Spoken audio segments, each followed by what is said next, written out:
Salut, j'espère que vous allez bien. Aujourd'hui on se retrouve pour une vidéo plutôt sympathique. En effet, aujourd'hui je vais vous parler de tous les livres que j'ai lus en septembre. Alors je vais pas vous parler que des livres que j'ai lus en septembre, je vais aussi vous parler de ceux que j'ai lus la première semaine d'octobre. Donc en septembre j'ai lu 1, 2, 3, 4 romans, et puis aussi j'ai lu 3...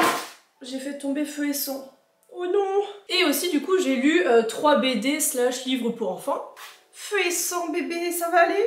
Je trouve qu'en septembre, j'ai lu pas mal de livres, et c'est aussi dû au fait que j'ai terminé mon contrat au Futuroscope et que du coup, je faisais un peu rien de ma vie et que je suis partie en vacances. C'est pour ça aussi que j'ai beaucoup lu, d'habitude je lis beaucoup moins. Mais voilà, donc je suis trop contente d'avoir fait toutes ces lectures. J'ai eu des gros coups de cœur ce mois-ci, dont ce livre que j'ai reçu. C'est le premier livre dont je vais vous parler, mais c'est aussi le dernier que j'ai lu. Tout d'abord, je vais vous parler de ce livre, cette BD, ou plutôt ce livre pour enfants, écrit par Lydia Corry et dessiné par elle.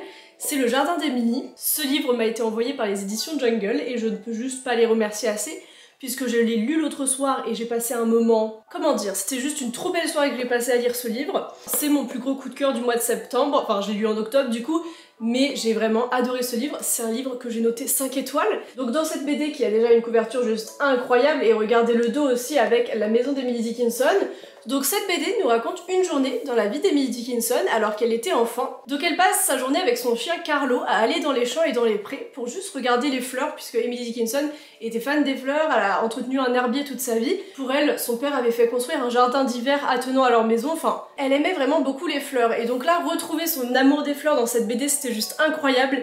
Puis les illustrations sont exceptionnelles et juste magnifiques. Cette page, c'est une de mes préférées avec toutes les abeilles. Voilà, donc je vais pas vous montrer toutes les pages, mais c'est juste pour vous dire à quel point j'ai été choquée à chaque fois que je tournais les pages, puisque toutes les illustrations sont aussi belles les unes que les autres. Donc j'en ai que j'ai préféré et tout, et je me dis mais il faudrait carrément faire des prints de ces illustrations là, puisque moi je les achèterais carrément. Donc ouais, c'était juste un livre incroyable, j'ai passé une soirée merveilleuse. J'ai adoré le chien Carlo d'Emily Dickinson et le découvrir dans cette BD. Et ce que j'ai beaucoup aimé aussi, c'est qu'à la fin, t'as plein de petites fun facts et de petites infos sur Emily Dickinson. Il y en a que je connaissais même pas, donc j'étais trop contente d'en découvrir. Et c'est juste un livre incroyable, je vous le recommande énormément si vous aimez Emily Dickinson, si vous la connaissez ou si juste vous aimez la poésie. Et même si vous voulez lire un beau livre, c'est une BD qui se lit en très peu de temps, mais je trouve qu'il faut quand même prendre le temps d'observer chaque page et de découvrir chaque petit détail des illustrations qui sont vraiment très belles. Et j'ai beaucoup aimé aussi redécouvrir des poèmes d'Emily Dickinson au cœur de ce livre, puisqu'il y a des pages avec des poèmes d'Emily qui sont mis à côté des illustrations et j'ai trouvé ça vraiment bien. Et voilà, moi ça m'a juste donné envie de relire tous les poèmes d'Emily Dickinson, donc ça va être compliqué vu qu'il y en a plus de 1800, mais voilà, je pense que je vais en relire quelques-uns. Donc voilà, ce livre était trop cool, c'est le dernier livre que j'ai lu ce mois-ci, mais c'est vraiment mon gros coup de cœur. Là j'ai déjà envie de le relire et je pense je vais le relire cette semaine puisque je l'ai lu qu'une fois et j'ai vraiment envie de tout redécouvrir, de bien tout voir et tout, toutes les illustrations. Donc je vais le relire cette semaine. Vraiment je vous le recommande, mais je peux pas vous le recommander assez. Il faut le lire, c'est un plaisir pour les yeux et c'est une joie à découvrir. Pendant toute ma lecture, j'avais le sourire aux lèvres, j'ai même ri, puisqu'il y a des moments qui sont assez rigolos. Donc voilà, j'ai juste passé une trop belle soirée, j'ai trop envie de le relire déjà, et je vous le recommande vraiment. Donc voilà, je voulais vous parler de cette BD en premier, puisque c'est mon gros coup de cœur. Et maintenant, on va continuer avec un autre livre, mais je peux juste pas enlever mes yeux de cette couverture. Bref, on va le poser là et on passe à un autre livre. En parlant des éditions Jungle qui m'ont régalé avec Les Jardins d'Émilie, j'ai aussi reçu de leur part cette BD là, c'est Les Enfants de Sabletan. Cette BD a été écrite par Charlie Lawrence et Alexandra Arlen et a été illustrée par Alessandra Marsili. J'ai reçu cette BD puisque c'est Alexandra Arlen, du coup un des auteurs, qui m'en a parlé. Alexandre, je le connais depuis longtemps, on a fait plusieurs vidéos ensemble, on s'est vu à plusieurs événements, et donc là il m'a parlé de cette BD là. Et il m'a dit est-ce que ça te plairait de la recevoir et de la lire, et je lui dis mais évidemment. Cette BD du coup je l'ai reçue l'autre jour et j'ai commencé à la lire juste après l'avoir reçue pour voir un petit peu le début, de quoi ça parlait tout ça. Je me suis dit je la finis pas maintenant, juste je commence. Et bien 20 minutes plus tard j'avais terminé puisque j'ai été emportée dans la BD et je ne pouvais pas m'arrêter. Cette BD c'est une BD jeunesse dans laquelle il y a un manoir qui est assez spécial et assez magique, puisque dans ce manoir il y a plein de portes qu'on ne peut pas ouvrir mais qu'on peut ouvrir si on trouve certaines clés qui sont cachées dans la maison et dans ses alentours. Et ces portes nous emmènent à différentes périodes de l'histoire. Voilà, donc il y a des vibes de voyage dans le temps dans cette BD. On suit les personnages d'Alexandrine qui vit en 2024 et de Léopold et Rose qui eux vivent au 19e siècle. Et dans cette BD on part à la recherche du père de Léopold et de Rose, puisqu'il a mystérieusement disparu, et c'est bizarre parce que la grande tante d'Alexandrine a aussi disparu du manoir. Et donc ils partent à la recherche, du coup, du papa et de la tante, à travers le temps et grâce aux multitudes de portes du manoir. Donc là, dans ce tome 1, ce que j'ai adoré, c'est qu'on découvre l'histoire de la Statue de la Liberté qui a été construite à Paris, du coup au 19e siècle. Et c'était trop cool de découvrir son histoire et de voir la Statue de la Liberté. Déjà, les illustrations étaient trop belles. Il y a une illustration de l'atelier où est construite la Statue de la Liberté que j'ai trouvé juste incroyable. J'ai beaucoup aimé le fait que cette BD mêle imaginaire mais aussi l'histoire. Donc c'était très intéressant à découvrir et aussi à la fin il y a des petites infos sur la Statue de la Liberté qui sont aussi cool à découvrir si on connaissait pas tout ça. Moi j'étais allée à New York l'année dernière et j'étais allée au musée de la Statue de la Liberté qui m'avait vraiment passionnée. Voilà, donc c'était trop bien de découvrir la construction de la Statue de la Liberté. J'ai trouvé que c'était une très belle BD, les dessins sont beaux, l'histoire est intrigante et j'ai hâte que le tome 2 sorte puisque comment ça s'arrête, enfin moi j'ai besoin de la suite. Voilà, du coup je vous recommande vraiment cette BD, je lui ai mis 4 étoiles donc c'est une BD parfaite pour les jeunes lecteurs si vous aimez en plus les voyages dans le temps et tout. Donc voilà, ça c'est les 2 BD que j'ai lues au mois de septembre. Maintenant on va continuer avec le premier livre que j'ai lu au mois de septembre. Au tout début du mois de septembre, j'ai décidé de terminer ma lecture de la trilogie de Meurtre mode d'emploi avec le dernier tome, et je trouve ça trop dommage qu'il soit pas encore sorti en France. Donc là j'ai dû le lire en anglais, donc le titre en anglais c'est As Good As Dead, et je sais pas comment il s'appellera en français du coup. Donc c'est des livres écrits par Holly Jackson, ça c'est le dernier tome que j'ai lu. Donc dans les 2 premiers tomes, Pippa, elle menait des enquêtes. Premier tome, elle a mené une enquête pour un meurtre qui s'était passé en 2012. Elle avait donc enquêté sur le meurtre de Andy Bell, ensuite dans le tome 2, elle enquête sur la disparition du frère de l'un de ses meilleurs amis. Et le tome 3, la question qu'on se pose tous c'est mais sur quoi va-t-elle enquêter dans ce tome 3 puisqu'il se passe vraiment beaucoup trop de choses horribles dans la petite ville de Little Kilton. Qu'est-ce qui va bien pouvoir arriver qui va faire que Pippa aura une 3e enquête? Et bien c'est tout simplement son meurtre. Elle va enquêter son meurtre, qui n'est pas encore arrivé parce que sinon elle pourrait pas enquêter tu vois, mais il y a quelqu'un qui lui veut du mal, elle le voit sauf que c'est des signes qui sont si petits, par exemple c'est des dessins sur le sol devant sa maison, c'est des signes qui font que personne ne la croit, la police ne la croit pas, enfin comme dans les 2 autres tomes, donc la police ne la croit pas, personne ne la croit, donc elle se retrouve toute seule à enquêter sur quelqu'un qui veut la tuer. Donc c'est tellement des petits signes, c'est tellement discret qu'elle se retrouve à pas trop savoir où chercher. Elle cherche du coup des suspects en lien avec ses anciennes enquêtes, puisque mine de rien avec ses anciennes enquêtes elle en a appris beaucoup sur les habitants de sa ville, donc elle fait beaucoup de recherches etc.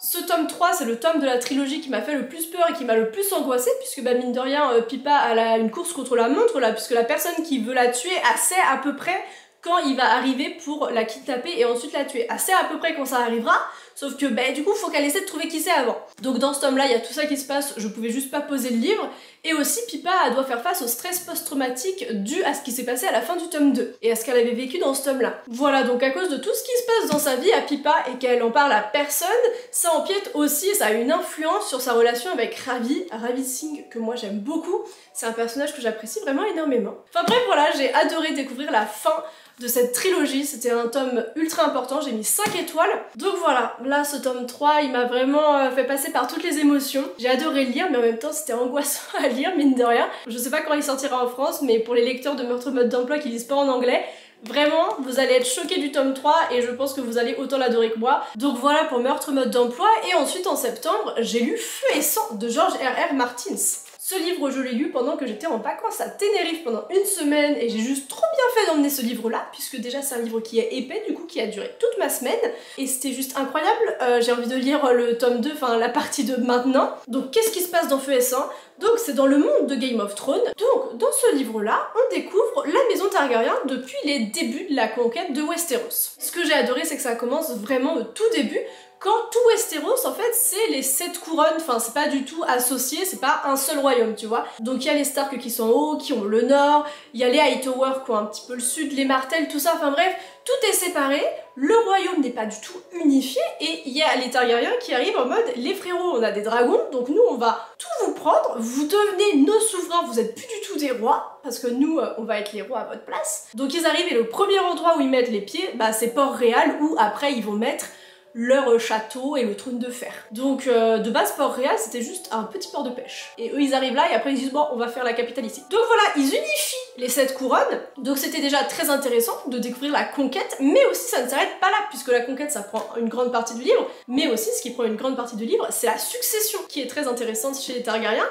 puisqu'il y a des rois qui ont vraiment pas duré longtemps, qui ont duré qu'une journée, donc on les étudie, Il y a aussi des rois qui ont duré très longtemps, comme, comment il s'appelle mon petit préféré là? Attendez, faut que je vous retrouve le prénom du roi que moi j'aime bien, enfin c'était un peu le meilleur. Parce que là on a un arbre généalogique. Mais autant vous dire qu'ils ont tous le même blaze, donc c'est pas facile. J'ai trouvé mon roi préféré, c'est Jaehaerys Ier, qui est aussi surnommé le vieux roi ou le conciliateur. Donc le roi Jaehaerys, c'est celui qui est resté roi le plus longtemps et c'était trop intéressant de découvrir son règne à lui, puisque ça nous parle de ses descendants qui naissent, du coup ses enfants à lui, mais aussi ce qui est très intéressant, c'est de découvrir lui tout ce qu'il a fait pour le royaume de Westeros, puisque c'est grâce à lui qu'il y a eu toutes les routes qu'on voit dans Game of Thrones, et c'est grâce à lui en fait qu'il s'est passé plein de choses, que Port-Réal est ce qu'il était après dans Game of Thrones, et on voit en fait tout ce qu'il a fait, et les impacts que ça a eu après sur Game of Thrones. Donc j'avais vu la série de Game of Thrones et c'était trop intéressant de découvrir Westeros à ses tout débuts et de découvrir comment ça a été construit, formé, tout ça. Donc voilà, ce livre, ça fait un petit peu de livre d'histoire mais c'est trop passionnant à lire puisque ça retrace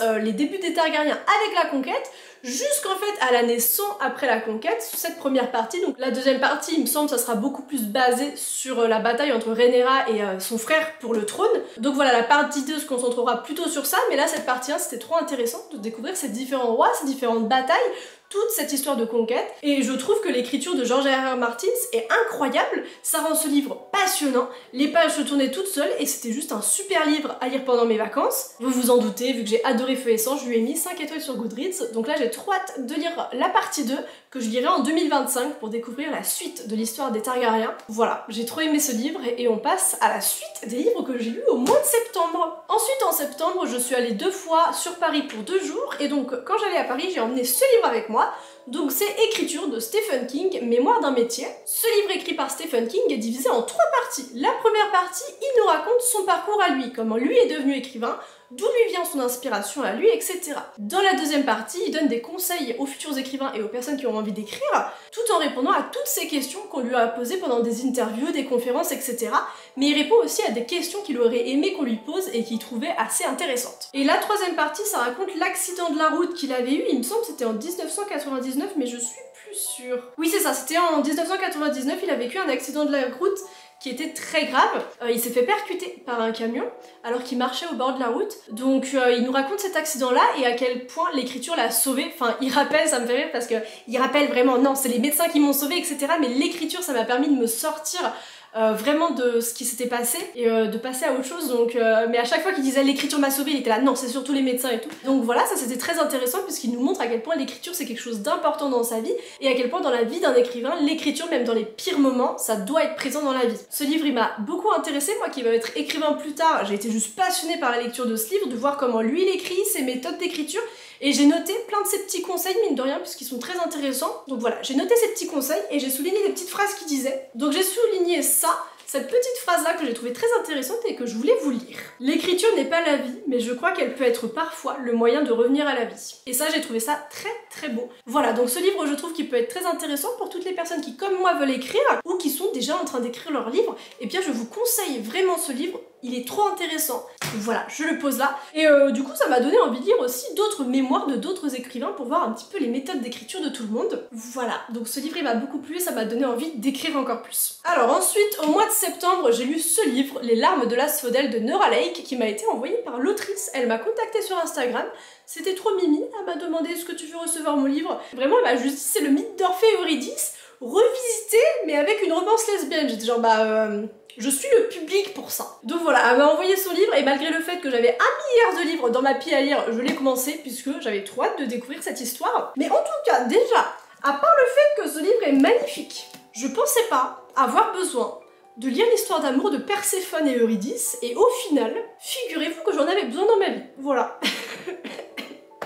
Qu'est-ce qui m'arrive? Donc ce livre, pour vous raconter un petit peu l'histoire, c'est une réécriture du mythe d'Orphée et Eurydice. Le mythe d'Orphée et Eurydice, c'est très clairement un de mes mythes préférés. Enfin, mes mythes préférés, ça fait Oedipe en premier, Icare, Orphée et Eurydice. Donc il est quand même pas loin des premiers. Orphée et Eurydice, c'est un mythe que j'aime énormément. C'est un mythe qui m'avait fait pleurer, puisque, en gros, Orphée et Eurydice se marient. Orphée, c'est un musicien de talent, et Eurydice... Et Eurydice, c'est une nymphe. Sauf que juste après leur mariage, après très peu de temps, trop peu de temps passé ensemble, Eurydice se fait mordre par un serpent et bah du coup elle meurt et est envoyée aux enfers pour voir Hadès le beau gosse. Non je rigole. Hadès, le roi des morts. Sauf que Orphée, il est pas trop d'accord avec ça, il se dit on a eu trop peu de temps ensemble, moi je vais aller chercher ma femme, ok? Il va dans le royaume d'Hadès, c'est-à-dire que grâce à sa musique, il réussit à convaincre Chiron de le faire traverser. Il réussit à passer devant Cerbère, le chien à 3 têtes, en faisant de sa musique. Voilà, donc il réussit toutes ces choses, et aussi il réussit à charmer Perséphone, qui finit par accepter la reine des enfers, à dire bon bah d'accord, tu peux ramener Eurydice, pas de soucis frérot. Sauf qu'elle lui dit, tu vas pouvoir ramener ta femme sur Terre, mais pendant tout le chemin que vous allez parcourir entre les enfers et la terre ferme, tu ne devras pas te retourner pour regarder ta femme. Voilà, donc Orphée, il a pas vu sa femme depuis des lustres et on lui dit de pas la regarder, donc ça c'est un peu gros. Bref, du coup, il marche pour retourner à l'air libre, sauf qu'Orphée se dépêche trop et il est sorti des enfers avant Eurydice et il croit qu'Eurydice est juste derrière lui, sauf qu'il a tellement couru qu'elle a pas pu marcher aussi vite que lui. Il se retourne et puis elle disparaît puisqu'elle n'était pas encore sortie des enfers. Et ça m'a fait pleurer quand je l'ai lu parce que j'étais genre en fait elle était pas sortie.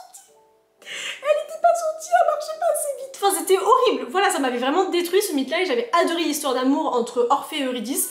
C'est vraiment une de mes histoires d'amour préférées de la mythologie grecque. Je réfléchis s'il y en a une autre. Si aussi j'aime beaucoup l'histoire d'amour entre Clytemnestra et Agamemnon. J'aime beaucoup comment ça se termine. C'est très romantique.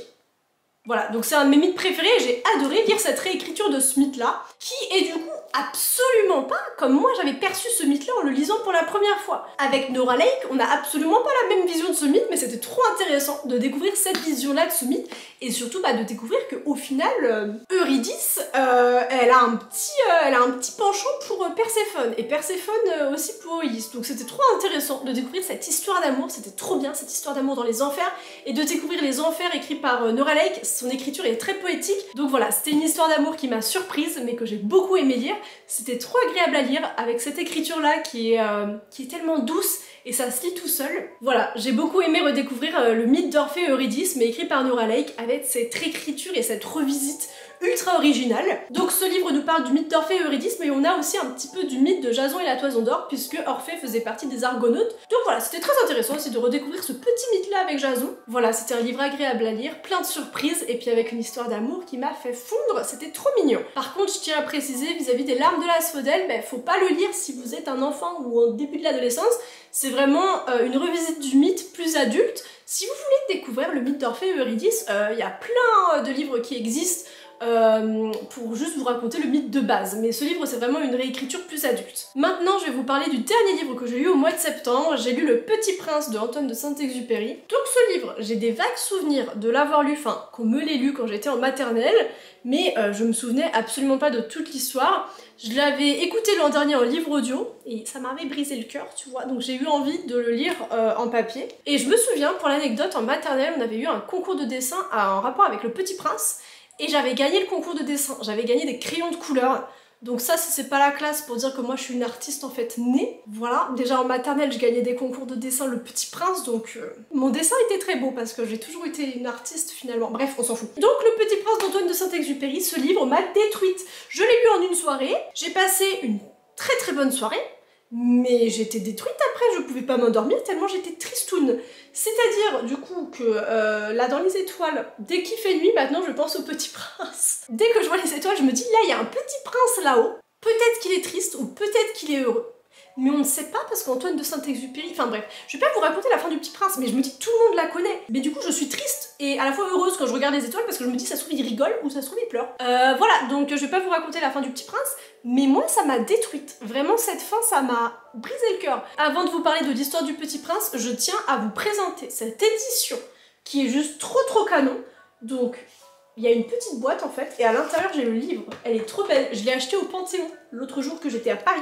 J'ai craqué puisque c'est une trop belle édition. Regardez comme elle est trop canon. Et du coup à l'intérieur évidemment il y a les illustrations d'Antoine de Saint-Exupéry. Pour vous raconter l'histoire du Petit Prince, ça parle de l'auteur qui est perdu dans le désert puisque son avion est en panne. Et il essaie de réparer son avion, sauf que il est perdu dans le désert et tout d'un coup il y a un petit garçon qui apparaît. C'est le Petit Prince.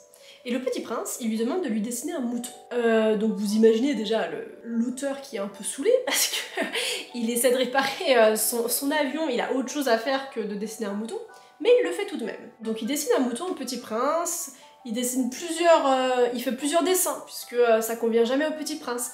Puis ça finit par convenir au Petit Prince lorsque il dessine une boîte et il lui dit le mouton est à l'intérieur. Le Petit Prince est trop content, puisqu'en plus comme ça il pourra transporter son mouton pour le ramener sur sa planète. Et c'est alors que le Petit Prince se met à raconter son histoire à l'auteur. Il lui raconte sa vie sur sa petite planète avec sa rose, et il lui parle aussi de son aventure qu'il a faite depuis qu'il a quitté sa planète, de toutes les planètes qu'il a découvertes, et puis de sa petite rose qui lui a toujours manqué. C'est ça, il lui parle de toutes les planètes qu'il a découvertes, et de tous leurs habitants, jusqu'à finir sur Terre, où là, il rencontre l'auteur dans le désert. Et sur Terre, ce qu'il essaie de faire là, c'est de retourner sur sa planète revoir sa rose. Dans ces livres, on découvre les aventures, les souvenirs du Petit Prince, et puis on a cette amitié qui se développe entre les deux personnages principaux. Et c'était un livre d'une douceur incroyable, il m'a fait monter les larmes, c'était exceptionnel, même si c'est un livre pour enfants, c'est un livre qui se lit à tout âge, c'est un classique. Lisez Le Petit Prince si vous l'avez pas encore lu, même si je doute qu'il y ait encore des personnes qui n'aient pas lu Le Petit Prince. Mais lisez-le si c'est pas encore fait. C'est un livre incroyable. À chaque fois, ça me fait me souvenir à quel point j'ai des talents de dessinatrice incroyables, puisque à même pas 4 ans, j'avais gagné un concours de dessin Le Petit Prince. Non, c'est pas ça qu'il faut retenir, Maëva. C'est que dans les étoiles, il y a un petit prince, soit il est triste, soit il est heureux. Et ça me brise le cœur. Bref, voilà pour Le Petit Prince. J'ai passé une super soirée à le lire. C'est comme Les Jardins d'Émilie. Là, en ce moment, je fais des super lectures. Je lis des livres pour enfants en une soirée et ça me comble de bonheur. Vraiment, je suis trop contente. Donc voilà, pour Le Petit Prince, j'ai juste adoré le lire. Et je vous ai dit là, il y a à peu près 2 minutes que c'était le dernier livre que j'ai lu en septembre, mais c'est faux puisque hier j'ai lu le tome 108 de One Piece qui est sorti samedi dernier. Je l'ai pas sur moi pour la simple et bonne raison que je l'ai prêté à mon frère vu qu'on les lit tous les deux. Oui, c'est moi qui achète tous les One Piece et après lui il les lit gratuitement. J'ai calculé l'autre jour, j'en ai pour 790 € de One Piece là. Voilà! Donc j'ai prêté le tome 108 à mon frère, donc je peux pas vous le montrer, je ne l'ai pas sur moi malheureusement. Et j'ai dû me dépêcher à lire parce qu'il est sorti samedi le livre, du coup je l'ai terminé hier dimanche. J'ai dû me dépêcher parce que mon frère il voulait le lire, donc moi j'achète le livre.